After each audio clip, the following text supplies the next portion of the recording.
But maybe I reinforce the relevance of what we've been hearing this morning. It's the legal entities that are registered that are issuing these tokens. You have different ways of structuring the legal entities and the actual activities within those legal entities. They're registered on our registers. So we need to, in my opinion, need to be understanding what the underlying thing is. Some registers and registries within this audience will be the ones who regulate or trying to regulate this particular type of activity. So I think it's very, very relevant.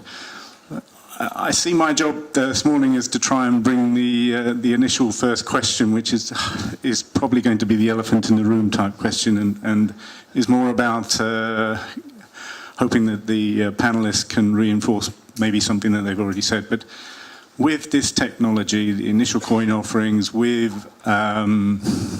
tokens, with the actual, I heard the word punt, risks, speculation. You know, you see scenes on televisions where Japanese and people are in hotels where they're just going mad because the presumption is that if you buy something at £1, it's going to be £2 tomorrow, or if not in a few seconds.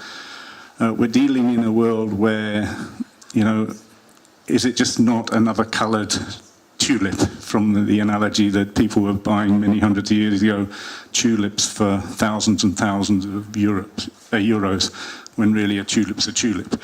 So how do we actually install the confidence in the market and actually in the trust that I think you marry, so that people can trust what they're buying and what we're regulating and what we're registering?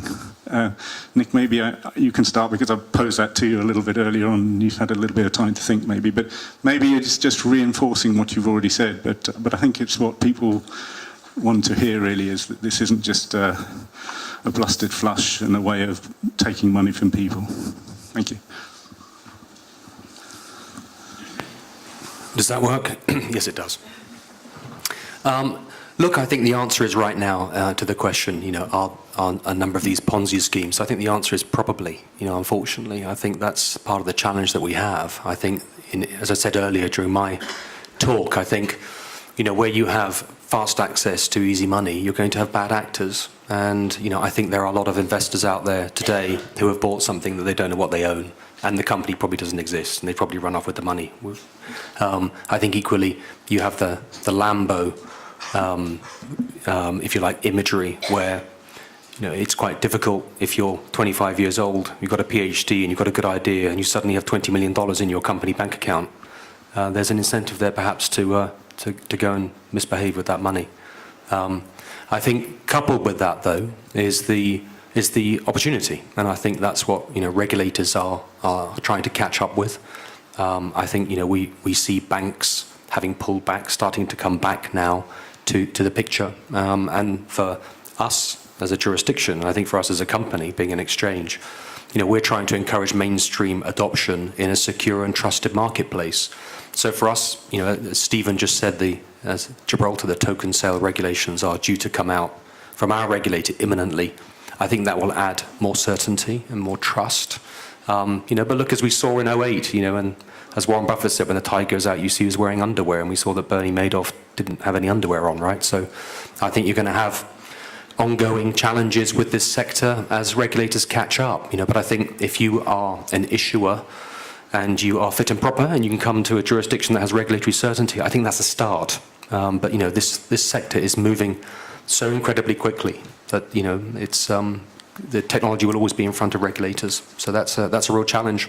But I think it's a long answer to a short question, but I think unfortunately there are a lot of hazards out there, and investors have possibly already you know, lost a lot of money. I mean, I think it's similar to the issue that we have as accountants trying to take on clients. You know, you've got to look at the business and try and develop an understanding of it.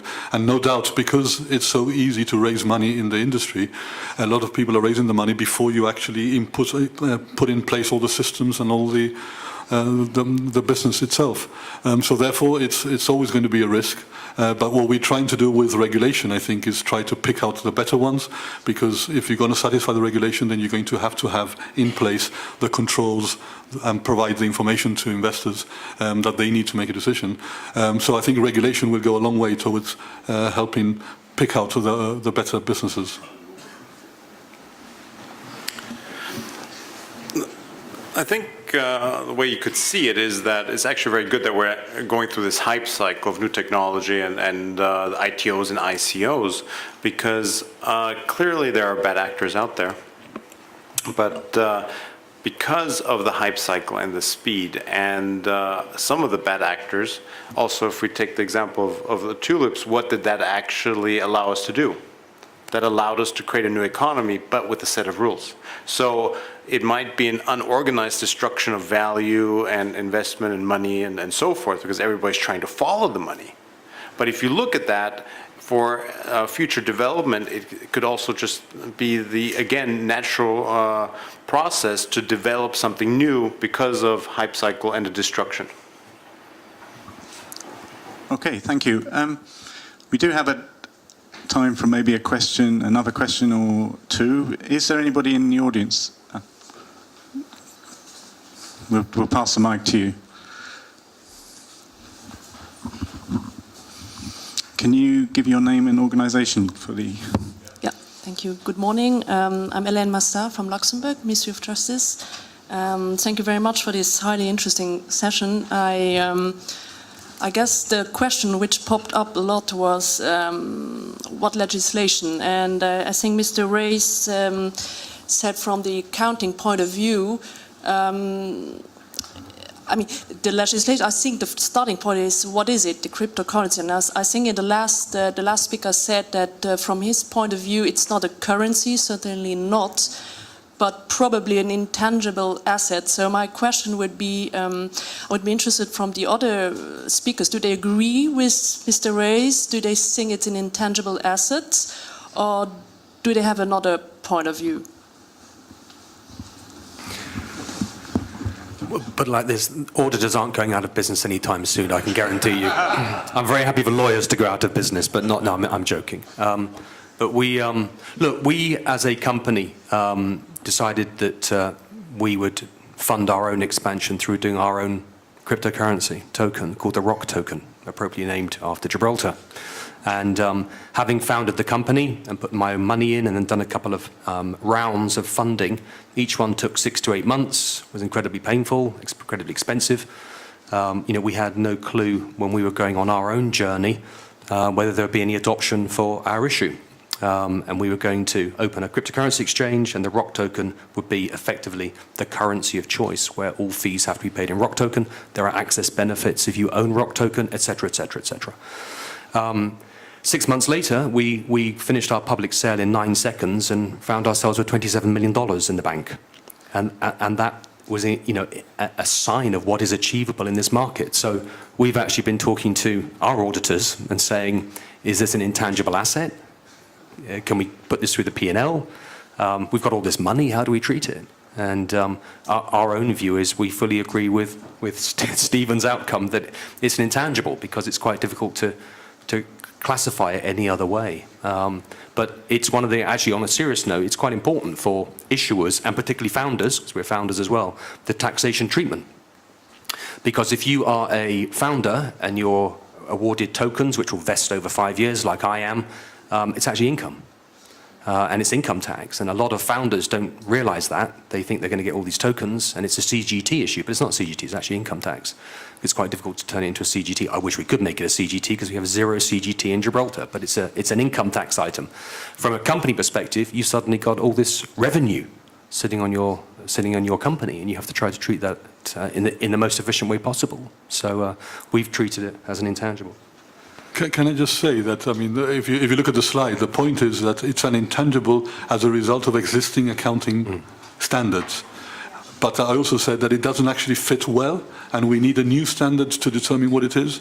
It's just that we're using existing standards, the existing framework, and the only place it fits is in intangibles.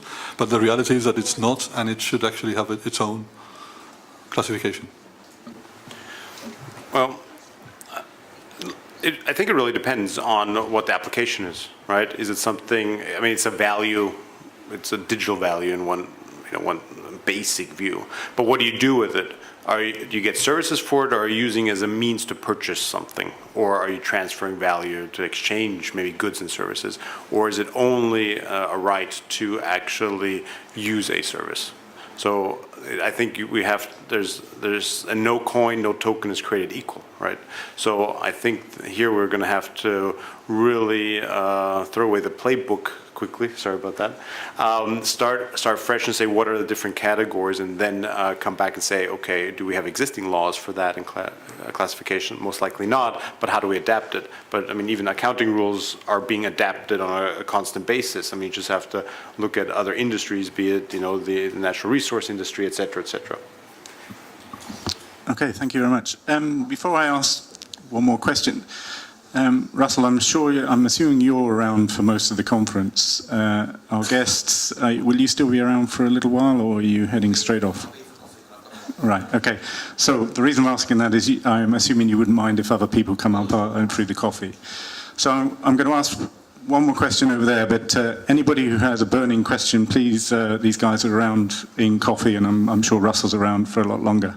So I'll bring you, it's quicker for me to bring this. Okay. Thank you. Jonas Udris from Lithuania, Center of Registers. I have a question. Just recently, Swiss FINMA has released a set of guidelines about how to classify digital tokens, and they classified them into payment tokens, utility tokens, and security tokens. But when you look at the token from the IT perspective, they are basically a record in a distributed database. But from the legal perspective, they can have many different properties, and they mix with each other, which basically means any token a symbol of or representation of a legal contract. So what's the Gibraltar's approach to this point, especially to the security tokens, the tokens that entitle the token holder to receive a certain amount of payout from the token issuer? Thank you. I mean, I think the classification of tokens really depends on the rights attached to the token. I mean, I think there are various different classes depending on what rights you actually get. Utility tokens usually entitle you to a service or a product in the future. If you have a share of profits or any voting rights or anything like that, so any element that shows that it's potentially a security, then it could be a security token, and then you're in the ambit of securities legislation. So I think when you look at a token, you have to actually look at the rights attached to the tokens to determine how to classify it and what type of token it is. And again, companies are innovative in the way that they issue rights to token holders, so it can be quite a complex area. I mean, one of the challenges for us as an exchange has focusing on utility tokens, because tokenized securities is something which we're coming to later. First of all, our regulator has taken the approach that if it's not a security, it can be treated differently. I mean, that's the first thing. What we have seen is really a couple of things. Number one, the question we ask every issuer who come to us, is this a utility token? Or are you actually just creating something as a utility token because you don't want to dilute your equity and you want to get lots of money in the bank and then perhaps look at that later? If it's not a utility token, if it actually asks the question, do you need to issue this token? Why aren't you doing a security round? That's the first challenge. And I think secondly, what we have seen is that increasingly the number of applications that come to us are actually security tokens. So we kick them out. We say, come back in November, because we'll be ready. But interestingly, the traffic for us as a company has gone from October being 100% meetings about utility tokens. Can we do an ICO, an ITS, an ITO, etc.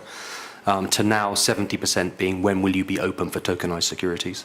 I think that's really interesting. I think maybe the bubble, the hype is starting to wear people down a little bit. And I think now the digitalization of security tokens is legally actually in some ways actually easier to deal with because you have certainty. There's legislation, MiFID II and the Transparency Directive and all that sort of stuff, Prospectus Directive, which allows you to capture that much more meaningfully.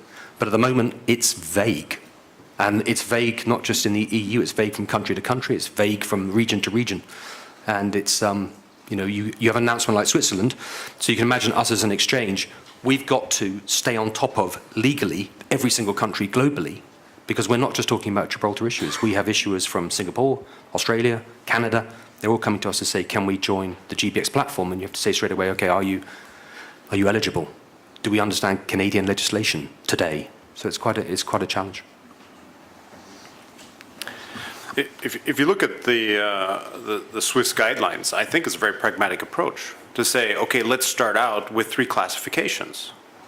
And then if you, at the same time, look at the companies that are issuing their tokens, for example, they now have some guidelines to say, oh, okay, well, let's design it this way to be either category 1, 2, or 3, right? It might not be perfect, but what's even less perfect is if you have a myriad of different tokens, designs, and so forth that don't fit any category, and there's actually no possibility to compare them amongst each other, also for the investors and the citizens that want to invest. So I think it's a pragmatic approach, but I don't think it's set in stone, right? There will be new guidance, and it will be a living regulation, which means it will be adapted also based on the demand by industry. Okay, thank you very much. That brings the end of this session. So please would you thank Nick, Russell and Stephen in our usual way. Thank you very much. There are gifts for you as you sort of leave that way, if you wouldn't mind. Monkeys. While I've got the